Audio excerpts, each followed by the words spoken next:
Hey friends, it's Sketchy. Aiken, one of my subscribers, asked me to draw the largest airplane in the world, the A380. Let's do it. My first step is to draw a wireframe gesture of the plane to determine the direction of the fuselage and wings. I loosely indicate the size and position of the jets, and then add the details. This aircraft is the largest passenger airliner in the world and has the same takeoff weight of 5 blue whales.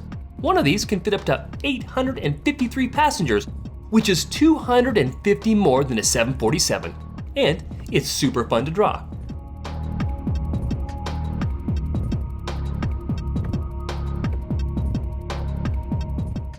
Thanks, Aiken, for asking me to draw this A380. I'm sending you some sweet Sketchy swag. If you'd like to get some free Sketchy swag, subscribe and send me a request to draw something fun in the comments below. See you later.